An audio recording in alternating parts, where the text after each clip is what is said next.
Chatkhil central হাসপাতালে ডাক্তারের ভুল চিকিৎসায় জীবন মৃত্যুর সন্ধিক্ষণে মা ও নবজাতক। ইমরান হোসেন সোহাগের পাঠানো রিপোর্টে দেখুন বিস্তারিত। চাটখিল উপজেলার একটি বেসরকারি চিকিৎসা প্রতিষ্ঠান চাটখিল সেন্ট্রাল হাসপাতালের চিকিৎসক ডাক্তার রাফিয়া ইসলামের ভুল চিকিৎসায় মৃত্যুর সাথে লড়ছেন আয়েশা আক্তার ও তার নবজাতক সন্তান। বর্তমানে গুরুতর অসুস্থ অবস্থায় ঢাকা মেডিকেল হাসপাতালে চিকিৎসাধীন রয়েছেন।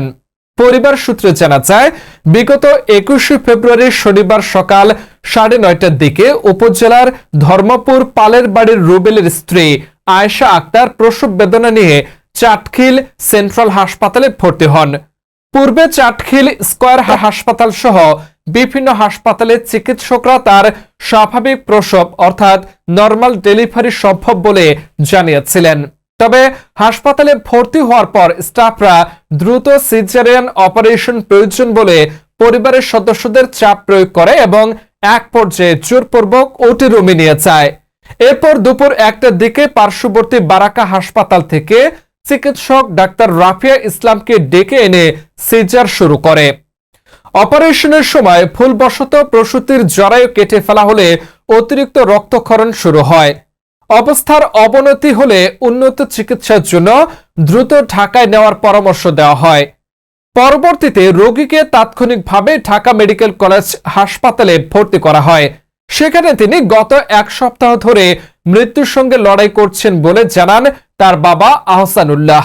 তিনি বলেন, আমার মেয়ে গত 1 সপ্তাহ ধরে মৃত্যুর সঙ্গে পাঞ্জা লড়ছে।